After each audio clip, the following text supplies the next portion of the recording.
Salut à tous, on se retrouve aujourd'hui pour parler du Real Madrid dans ce vendredi 21 janvier et on commence bien sûr avec le match hier soir, c'était un match de Coupe du Roi, c'était un huitième de finale, Elche Real Madrid et victoire du Real Madrid 2-1, une victoire vraiment dans la douleur, hein. Un petit rappel du match, 0-0 au bout des 90 minutes de jeu, ça s'est joué en prolongation, Elche ouvert le score en prolongation, en plus le Real Madrid jouait avec un joueur en moins vu que Marcelo a pris carte rouge, mais le Real Madrid les gars, au mental, bien sûr, a renversé ce match et surtout s'est imposé Isco et Eden Hazard buteur. Donc parfait, bien sûr, pour le Real Madrid, du coup, qui se qualifie pour les quarts de finale de cette Coupe du Roi. Donc parfait, bien sûr, cette soirée hier. Et on a noté, les gars, que sur ce match, les gars, c'était quand même le 150e match de Carlo Ancelotti sur le banc du Real Madrid. Donc un cap de plus à passer, bien sûr, pour Ancelotti. Et si on regarde son ratio de victoire, c'est 75% de victoire pour Carlo Ancelotti sur le banc du Real. En gros, 150 matchs et 113 victoires, 18 matchs nuls, seulement 19 défaites. C'est un sacré bilan et surtout il a remporté 5 trophées. On sait qu'il peut en remporter encore quelques-uns cette saison. Bien sûr, c'est le Real Madrid va au bout. Et les entraîneurs ayant dirigé le plus de matchs dans l'histoire du Real Madrid, on peut voir qu'il est bien classé. Ancelotti, bon, il est encore très loin par exemple par rapport à Zidane ou même Munoz, toujours le recordman, plus de 605 matchs. Légende totale, bien sûr, ce coach. Ou Zizou, 263, mais il grappille bien sûr par place, Carlo Ancelotti. Et pourquoi pas finir dans le top 5, voilà, l'issue peut-être de cette saison. Bon, peut-être pas cette saison parce qu'il ne restera pas assez de matchs, mais peut-être la saison prochaine, bien sûr. Sera encore certainement entraîneur du Real et pourrait bien sûr intégrer ce top 5. Et toujours avec Ancelotti par rapport au match hier, je pense que c'est le match qui m'a donné le plus de bonheur cette saison car l'équipe a montré beaucoup de caractère, beaucoup de force. On peut parler de nos difficultés, mais il faut souligner le caractère de cette équipe qui perdait 1-0. Voilà, le Real était quasiment éliminé, bien sûr. Ils ont réussi bien sûr à gagner ce match, surtout avec un joueur en moins, il faut le rappeler. Et je suis très content pour Isco et Eden Hazard. Les deux buteurs hier, ils n'ont pas eu beaucoup de minutes. Aujourd'hui, nous avions besoin d'eux. Nous savions que le match pourrait être long dans ces éliminatoires. Tu dois être prêt pour les prolongations et les pénaltys, bien sûr. Voilà, tous les joueurs ont répondu présent hier. Il dit qu'hier, vraiment, ça l'a plu. Voilà, la prestation des joueurs du Real Madrid, malgré que ça a été dans la douleur. Bien sûr, il y a victoire au bout. Et on peut voir les unes des journaux en Espagne aujourd'hui consacrées au Real. Hazard juste à temps et Hazard. Enfin, Hazard en une de journal As, bien sûr. Eden Hazard, les gars, grande difficulté, bien sûr, cette saison. Donc, on peut dire que c'est un peu le héros de cette équipe du Real. Enfin, surtout pour ce match hier. Et le premier but de la saison pour Eden Hazard. C'est vrai que Eden Hazard, depuis son arrivée en Espagne, depuis 2019, c'est très compliqué. Beaucoup de fois blessé. Quand il joue, il est moyen. Et hier, bien sûr, il a permis au Real Madrid de se qualifier et c'est son premier but de la saison et son premier but depuis mai 2021. Ça allait faire bientôt un an que Eden Hazard n'avait pas marqué, c'était quand même incroyable. Et enfin, bien sûr, il a marqué en plus un but très très important, bien sûr, un but synonyme de qualification. Eden Hazard est impliqué sur 2 buts lors de ses 2 derniers matchs avec le Real Madrid, donc un but et une passe décisive, soit autant que lors de ses 17 rencontres précédentes disputées, toutes compétitions confondues, bien sûr. Le déclic pour le Belge, bon, point d'interrogation, bien sûr, c'est pas qu'il a fait 2 matchs, on va dire, corrects, enfin surtout qu'il a été décisif, que ça y est, on retrouve le grand Eden Hazard, mais c'est un bien, voilà, c'est un mieux, on va dire, pour Eden Hazard du côté du Real. Et il a mis un petit hashtag, bien sûr, sur son compte Twitter, hashtag à la Madrid, bien sûr, le Real Madrid. On peut voir que Rodrigo, Vini Junior et Fede Valverde connaissent la situation délicate d'Eden Hazard. Ils lui ont apporté tout leur amour, tout leur soutien, bien sûr, aux joueurs belges. On va parler du 11 qui a commencé hier. C'est qu'hier, il y a des joueurs qui n'étaient pas dans le groupe, parce que Ancelotti, bien sûr, a fait tourner pour ce match de Coupe du Roi, mais ils ont manqué des joueurs, je pense, bien sûr, au numéro 9, Karim Benzema, les gars. Il était écarté pour ce groupe, bien sûr, pour laisser souffler un peu Benzema, qui enchaîne tous les 2 jours un match. Donc c'est Jovic qui avait commencé titulaire, donc Kroos, Valverde et Camavinga, les gars. Il a commencé titulaire Marcelo, qu'on va parler après, ou même Luna, qui a remplacé bien sûr Courtois, qui n'était pas dans le groupe. Et c'est que Camavinga, les gars, le joueur français qui a commencé titulaire, il a fait encore une très belle partie, les gars. Eduardo Camavinga, vraiment un joueur pour l'avenir. Bon, c'est compliqué d'avoir du temps de jeu dans les gros matchs de championnat ou les matchs de Ligue des Champions avec ce milieu Kroos, Casemiro, Modric, c'est le gros milieu de terrain. Mais Camavinga grappille des minutes, par exemple hier il était titulaire, de temps en temps il rentre en cours de jeu et bien sûr lui c'est vraiment un joueur pour l'avenir. N'oubliez pas qu'il est jeune, je ne sais plus exactement son âge, il doit avoir aux alentours de 19 ou 20 ans, voilà, donc il est très très jeune, il a toute sa carrière bien sûr devant lui. Une déclaration de Nacho, c'est un exploit incroyable, surtout de revenir en étant dominé, enfin surtout en perdant. C'était un match long et difficile et ils ont très bien défendu. Nous sommes heureux d'être au prochain tour qui était notre objectif, bien sûr ce soir. Voilà, c'était l'objectif, la qualification. Et Lucas Vazquez, lui aussi, le couteau suisse de cette équipe. J'aime bien employer ce mot couteau suisse, bien sûr, parce que c'est voilà, un joueur qui peut jouer un peu partout, milieu, attaquant, ailier, ou même, bien sûr, défenseur droit. Et c'était un match vraiment difficile. Nous savions qu'Elche ne nous rendrait pas la vie facile. L'équipe a brillamment creusé. Nous repartons avec une victoire extrêmement importante en termes de qualification pour le prochain tour, mais aussi d'un point de vue moral, bien sûr, parce que s'il y aurait eu défaite là, bien sûr, ça met un gros coup au moral de se faire éliminer si tôt dans la compétition, parce que les huitièmes de finale, c'est quand même, voilà, c'est quand même tôt dans la compète. Une photo de Toni Kroos, bien sûr, toujours régulier. Toni Kroos, une belle partie de la part du joueur allemand. Marcelo qui a commencé titulaire, et de nouveau Marcelo, décevant vraiment hier, donc à la 102e minute, lors de la prolongation. Il prend un carton rouge, Marcelo. Et 2 minutes après, du coup, c'est le but de Elche. Bon, après, on connaît l'issue du match. Bien sûr, le Real Madrid a quand même réussi à revenir au score et bien sûr à gagner ce match. Heureusement, mais c'est vrai que Marcelo, les gars, il est en fin de contrat, en fin de saison. Il va falloir, je pense, faire les adieux de Marcelo. Même si ça reste une légende totale. N'oubliez pas que c'est le co-détenteur du record de titres remporté du côté du Real. 23 trophées avec, bien sûr, Paco Gento. Et du coup, les possibles adversaires du Real Madrid en quart de finale. Donc, quand vous regardez la vidéo, certainement, donc c'est dans l'après-midi. Donc, le tirage au sort a été fait. Vous connaissez déjà, bien sûr, le futur adversaire du Real. Moi, quand je fais la vidéo, on est le matin. Il est exactement 10h40 quand je fais cette vidéo. Et je connais toujours pas, bien sûr, le futur adversaire du Real Madrid. Donc, après, il y a des équipes là, plutôt abordables. Donc, c'est quart de finale abordables. Je pense à Cadiz, je pense à Vallecano ou même Majorque. Et les équipes qu'il faudrait éviter, je pense au Betis Séville, je pense aussi à l'équipe de Bilbao qui a éliminé hier l'équipe du FC Barcelone. Et Ancelotti, les gars, par rapport au futur du Real Madrid, les prochains matchs, il dit le prochain match c'est contre Elche, l'équipe qu'on a joué hier. Nous affronterons à nouveau Elche ce dimanche, mais cette fois-ci en championnat. Ni nous ni eux n'auront l'avantage d'un repos supplémentaire, bien sûr, parce qu'on peut voir le programme, bien sûr, du Real Madrid pour les prochains jours. Donc Real Madrid-Elche exactement, c'est dimanche à 16h15. Le Real Madrid-Grenade, donc quelques jours plus tard, le 6 février, ensuite Villarreal, et ensuite, bien sûr, ce PSG Real Madrid le 15 février prochain, les gars, ce match de Ligue des Champions, ce match allez. On va souhaiter un joyeux anniversaire aujourd'hui en ce 21 janvier, car aujourd'hui c'est l'anniversaire de Marco Asensio qui fête aujourd'hui ses 26 ans, le joueur espagnol. Un bon anniversaire à lui. Et Asensio, le contrat se termine en 2023, se verra proposer un nouveau contrat longue durée en fin de saison s'il maintient son niveau actuel. C'est vrai qu'il est plutôt bon quand même cette saison, Marco Asensio. Donc le Real pourrait le récompenser en prolongeant bien sûr son contrat. On va parler de la Super Coupe d'Espagne à remporter, c'était dimanche dernier, vous savez, 2-0 contre l'équipe de Bilbao. Donc le trophée est venu du côté de Madrid, et la 12e Super Coupe d'Espagne du Real est désormais présente en vitrine et visible durant la visite du Santiago Bernabéu. Bien sûr, c'est là qui vont visiter prochainement le stade du Real avec le musée, tout ça du Real. Vous pourrez voir bien sûr le nouveau trophée remporté par le Real il y a quelques jours. On va parler de José Pedrerol, donc c'est un présentateur de l'émission El Chiringuito TV en Espagne. Il a fait une grosse annonce, je vous assure que Mbappé jouera pour le Real Madrid la saison prochaine, donc voilà ce qu'il a dit. Sinon il a dit, sinon je démissionne, vraiment si, Kylian Mbappé ne signe pas. Donc pour lui Mbappé c'est quasiment fait. Voilà, n'oubliez pas que le joueur français, les gars, futur adversaire du Real Madrid avec son équipe du PSG.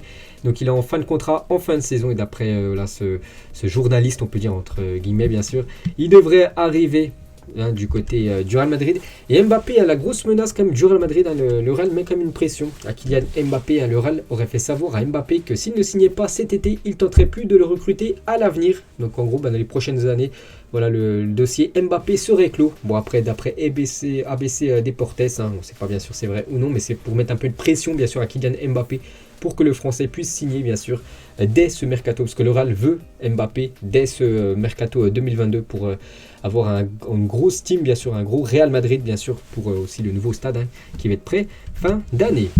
Et côté Paris Saint-Germain, donc le club appartient bien sûr à Mbappé.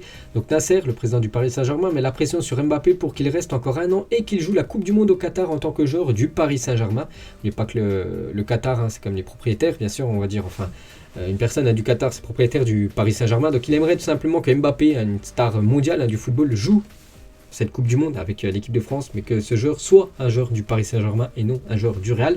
Donc l'offre irait jusqu'en 2024 et Mbappé pourrait du coup partir en 2023. Donc un an, il aurait 2 ans de contrat, mais Mbappé pourrait partir en 2023 comme ça. Le Paris Saint-Germain pourrait récupérer de l'argent. Donc c'est l'objectif bien sûr du PSG concernant l'avenir de Mbappé. Mais voilà, on sait que le Real le veut dès ce mercato et surtout le veut gratuitement. Bon après, bien sûr, Mbappé toucherait une prime à la signature. Et Mijatovic, les gars, il était dans une discussion, bref, avec une autre personne, allant de Mbappé. Mbappé, pour beaucoup de raisons, donc Mijatovic, les gars, c'est un journaliste, hein, sans retirer le mérite d'Haaland, ce sont 2 joueurs différents, mais Mbappé réunit tout. Il a ce visage, un truc qui attire les gens. Si tu peux avoir les deux, bien sûr, c'est fantastique hein, d'avoir Mbappé plus Haaland, mais je pense que ça sera soit l'un, soit l'autre. Hein. Ça sera certainement Kylian Mbappé. Et toujours avec Mijatovic, hein, donc Madrid a toujours toujours besoin d'avoir un crack. Et après le départ de Cristiano, le Real a besoin d'une figure comme Mbappé. Madrid doit toujours se renforcer, on verra ce qui se passera cet été, mais j'aimerais que Haaland et Mbappé puissent venir, hein, bien sûr, faire le duo, ce serait énorme, hein, bien sûr, pour cette équipe du Real. Toujours avec Mijatovic, il parle de Modric et Benzema, montre que l'âge n'a pas beaucoup d'importance. Je connais beaucoup de joueurs qui ont 25 ou 26 ans et qui ont déjà l'air plus vieux. Ils doivent être un exemple hein, pour tous les jeunes, hein, bien sûr. Hein. Voilà, Modric, hein, je crois qu'il a 37 ans. Benzema, il a eu 34 ans. Là, c'était fin décembre plutôt. Donc voilà, c'est quand même 2 joueurs quand même âgés. Et on peut voir comme c'est des joueurs cadres hein, de cette équipe du Real. Et toujours avec Mijatovic, il parle de Gareth Bale. J'ai beaucoup d'affection pour Bale ces dernières années. Il s'est laissé aller. On peut être content de sa carrière. Il a laissé une trace importante dans le club, mais je pense qu'il est... qu'il puisse être relancé, c'est une perte de temps. Voilà, il ne peut pas en fait revenir hein, du côté du Real. Voilà, c'est trop compliqué la situation de Gareth Bale.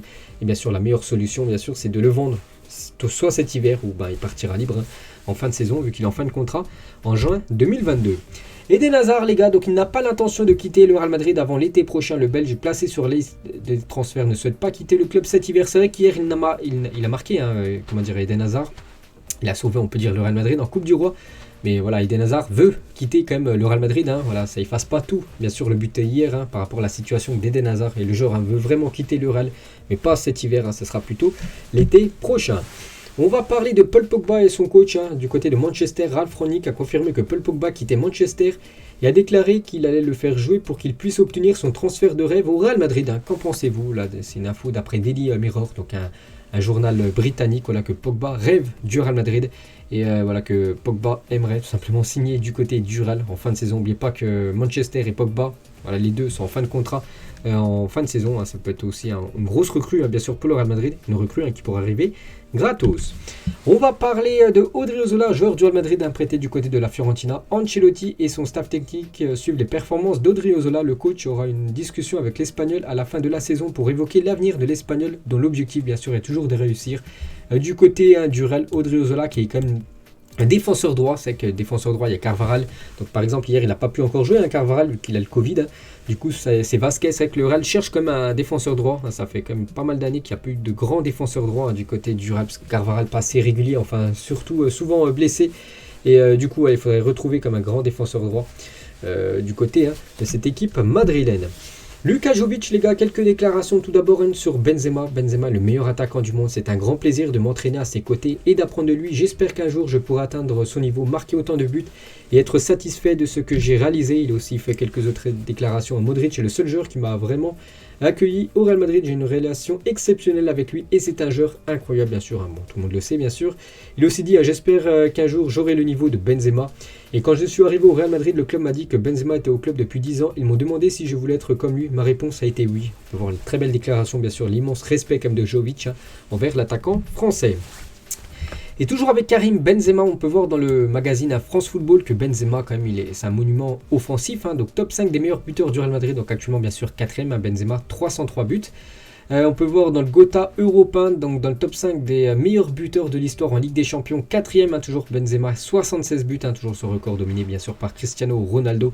On peut voir que seuls Messi et CR7 ont fait mieux en Liga depuis son arrivée par rapport au nombre de buts et passes D. Hein, donc Benzema il a 320, donc 209 buts et 111 passes D. On peut voir aussi les stats de Ronaldo et les stats bien sûr de Léo Messi, hein, pour vous dire voilà que c'est un joueur, une légende hein, du côté de l'Espagne, Karim Benzema. Et toujours avec une petite info concernant lui et le Paris Saint-Germain. Donc lorsque Cristiano Ronaldo a quitté le Real Madrid en 2018, Benzema était partant pour rejoindre le Paris Saint-Germain. Il espérait un signe du club français, mais ce dernier ne s'est jamais manifesté. On peut voir que le PSG, les gars, aurait pu s'offrir un Benzema, parce que Benzema en 2018, d'après voilà, ce journaliste Seb Nonda, Enfin, Benzema voulait aller du côté de Paris, du coup, ça c'était pas fait. Du coup, il est resté du côté du Real. Et depuis 2018, hein, c'est vrai que depuis le départ de CR7, il est quand même monté en niveau, hein, Karim Benzema maintenant. C'est le leader de cette attaque, bien sûr, du Real.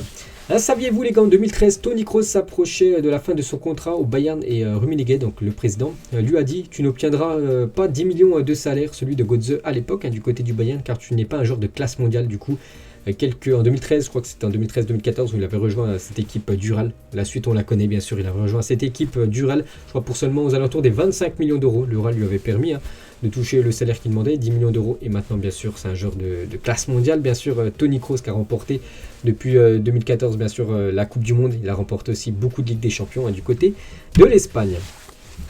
Une photo de 3 légendes, Ozil, Marcelo et Cristiano Ronaldo à l'époque, bien sûr, avec ce maillot aussi collector du Real Madrid en blanc, avec les flocages en doré, les classicos comme cela, ça manque, bien sûr, les classicos c'était très chaud, malgré que le dernier classico la semaine dernière, mercredi dernier, a été quand même plutôt pas mal, il y avait beaucoup d'intensité. Vous savez qu'il y a quelques années, les gars, il y a une dizaine d'années, c'était vraiment très très chaud les classicos, des fois voilà, ça venait limite aux mains. Bon, après c'est pas du football, mais voilà, c'était très très chaud bien sûr entre le Real et le Barça il y a quelques temps. Cette photo aussi d'un match de Ligue des Champions entre le Real Madrid et l'équipe de Arsenal, que des légendes, Reyes bien sûr, Henry, on peut voir Guti, on peut voir bien sûr R9 au coup d'envoi. Luka Modric les gars, par rapport à Paco Gento qui nous a quitté il y a quelques jours là. J'espère que je pourrai fêter mes 38 ans ici à Madrid comme Paco Gento, c'était une personne merveilleuse et adorable, une légende bien sûr du Real Madrid, Paco Gento. Et on peut voir que Juan Laporta, le président du FC Barcelone, s'est rendu à Madrid. C'est avant-hier pour dire un dernier au revoir bien sûr à Paco Gento. J'ai eu la chance de rencontrer Paco Gento, j'ai beaucoup appris de lui sur la façon de gérer la rivalité entre deux grands clubs comme le Barça bien sûr et l'équipe du Real. On peut voir voilà les deux présidents, voilà le président Laporta et le président Pérez, le président bien sûr du Real Madrid. Et comme annoncé par Sonia CA, donc je sais pas, bon c'est la conseillère du district de Chamartin, bref, un des espaces verts entourant le Santiago Bernabéu sera renommé en l'honneur de Paco Gento décédé, donc c'était mardi bien sûr à l'âge de 88 ans. Donc bien sûr pour que ce joueur, et surtout ce nom reste à graver du côté de Madrid. On va parler de l'équipe féminine du Real Madrid qui jouait, c'était avant-hier les gars, c'était le Classico, c'était une demi-finale de Super Coupe d'Espagne, c'était contre le Barça.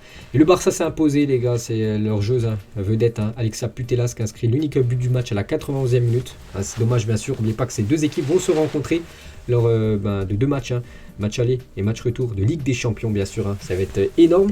On va parler de ces trois joueurs aussi, ces trois légendes du côté du Real. Cristiano Ronaldo, on peut voir aussi Casemiro et Sergio Ramos, l'ancien capitaine du Real. Et pour finir cette édition concernant le Real Madrid, la une du journal Marca, au départ de CR7 du Real Madrid, il n'y en aura pas d'autre comme ça. Cristiano s'en va, la légende 451 buts, donc c'était au lendemain, tout simplement, voilà cette une du transfert définitif de Cristiano Ronaldo du côté de la Juventus. Donc voilà, Marca avait marqué le coup. Ils avaient mis plein de ronds bien sûr avec toutes les équipes que Ronaldo a marqué. Voilà, bon, bien sûr il y a beaucoup de buts vu que Ronaldo avait inscrit plus de 451 buts. C'est énorme. Et voilà, c'était la une bien sûr légendaire de Cristiano Ronaldo au lendemain de son départ. Voilà du côté de l'Italie. Donc voilà les gars, la fin de cet épisode. J'espère que ça vous a plu. On se retrouve dès demain. On parlera bien sûr cette fois-ci du FC Barcelone. Bonne journée à vous et à demain.